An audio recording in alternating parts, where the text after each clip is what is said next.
Free roads, ऐसा हम ये योजना बना नहीं रहे, ये योजना स्वीकृत कर चुके हैं। यहाँ ठंडियां मतलब विंटर शुरू हो जाएगी, तो इस समय अगर काम करेंगे तो आधा होगा, डामर पड़ेगी, मैग्नेटाइजेशन नहीं होगा, फिर बर्फ गिरेगी और फिर वो सड़क खराब हो जाएगी। तो मुझे लगता है कि समय को देख करके उस हिसाब से काम किया जाए, क्योंकि बर्फ गिरेगी तो फिर सड़कें खराब होंगी। तो ऐसी सड़क बनाई जाए कि कम से कम 4 साल 5 साल वो चले, जिस पर आप अच्छी तरीके से चल सके। एक सेंट्रल रोड फंड की बात आई है, 200 करोड़ रुपए भारत सरकार यहां देती है हर साल सेंट्रल रोड फंड में, और सड़कों की स्वीकृति सेंट्रल रोड फंड में इतनी की गई है कि अगर 200 करोड़ हर साल मिले तो 20 साल लगेगा सेंट्रल रोड फंड की सड़कों को बनाने में। उस पर भी एक निर्णय, बड़ा निर्णय हम लोगों ने किया है कि जो सड़कें 50% से ऊपर बन गई हैं उनको सीआरएफ से बनाएंगे, जो नहीं बनी है उनको बाहर निकाल करके उनके लिए फंड उपलब्ध करा के उनको भी बनाएंगे।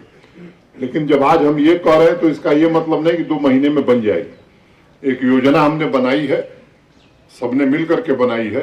किसी भी सभ्य समाज की जो मिनिमम रिक्वायरमेंट, अच्छी सड़क होनी चाहिए, बिजली मिलनी चाहिए और शुद्ध पीने का पोर्टेबल वाटर मिलना चाहिए।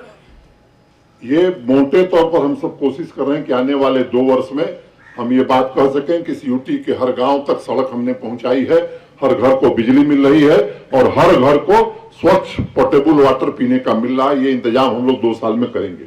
अगर हम कह दें कि तुरंत हो जाएगा, मैं समझता हूं कोई नहीं कर सकता, इसलिए झूठ बोलने की कोई बात मैं कहना नहीं चाहता हूं। यहाँ ब्लैक टॉप इस महीने में 23 किलोमीटर सड़कों का ऐसा मुझे बताया गया, तो ये लक्ष्य पूरा कर लिया जाएगा। कुछ और भी बातें कहेंगे, सब पर मैं विचार, मैंने मोटे तौर पर बात कहूँ ये उचित नहीं है, लेकिन जो बातें आपने ध्यान में लाई हैं, डीसी को हमने कहा है कि लिख लें, उस पर क्या कार्रवाई की जा सकती है हम जरूर प्रयास करेंगे। लेकिन मैं कह दूं और नहीं होगा तो मुझे लगता है ये उचित नहीं है। प्रशासनिक व्यवस्था को उसी ढंग से चलने देने में मुझे लगता है कि अच्छे परिणाम हम ला सकते हैं।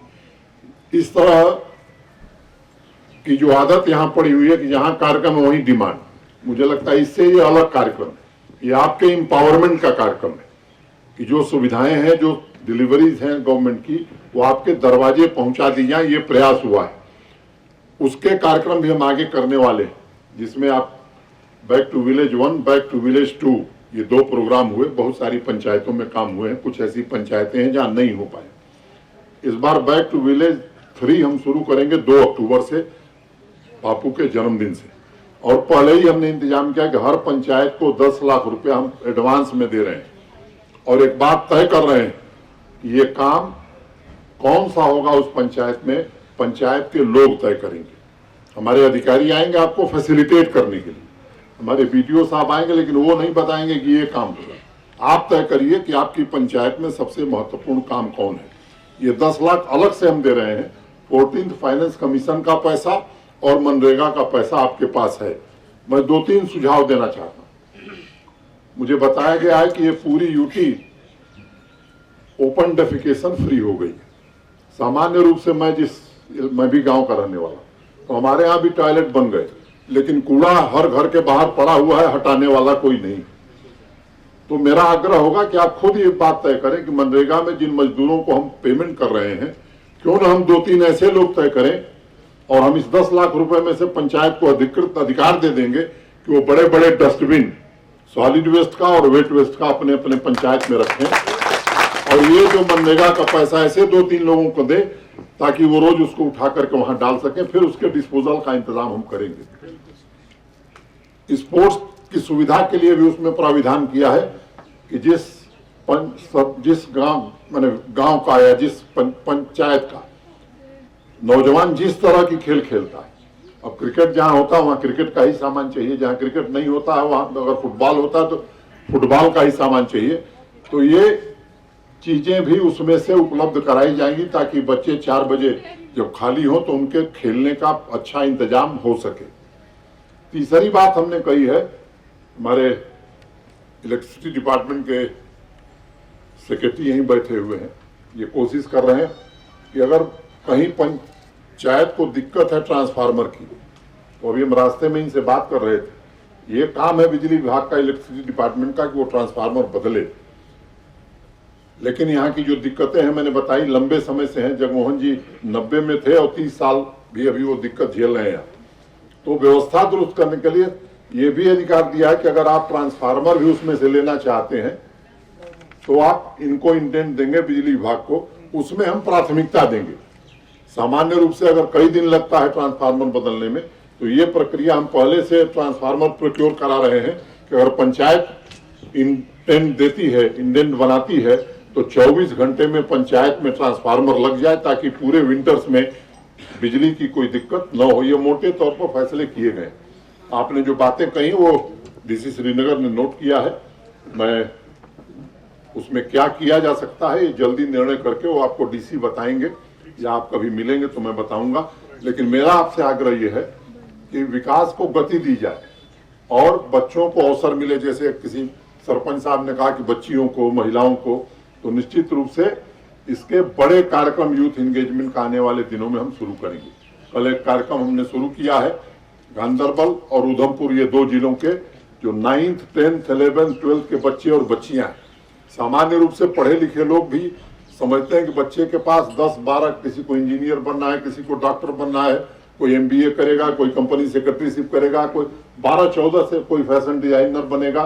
12-14 से ज्यादा ऑप्शन हमको भी नहीं पता है, लेकिन आज इस बदलती हुई दुनिया में 1000 से ज्यादा ऑप्शंस बच्चों के पास मौजूद है।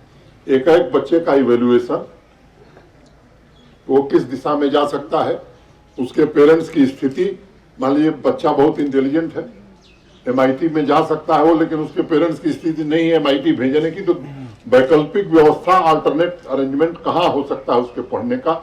ये 2 जिलों में हमने पायलट बेसिस पर यह काम शुरू किया है और आने वाले दिनों में पूरे यूटी में इस कार्यक्रम को चलाएंगे ताकि यहाँ के बच्चों का भविष्य उज्जवल हो सके। टाटा के साथ के सहयोग से 2 स्किल डेवलपमेंट के बड़े सेंटर, एक यहाँ और एक जम्मू में, अक्टूबर में यहाँ का सेंटर चालू हो जाएगा। 200 बच्चे से वो शुरू कर रहे हैं, 200 स्टूडेंट्स है, और 2 साल में प्रति वर्ष पर एनम 2000 बच्चों की स्किल डेवलपमेंट की ट्रेनिंग टाटा यहाँ करेगी। इस तरह के और भी सेंटर कम से कम हर जिले में एक सेंटर ऐसा बने, ये आने वाले 1 साल में इस यूटी में करके हम देना चाहते हैं ताकि नौजवान को अवसर हो काम करने का, वो समझ सके कि हम करना क्या चाहते हैं, उसकी प्रतिभा का निखार किया जा सके।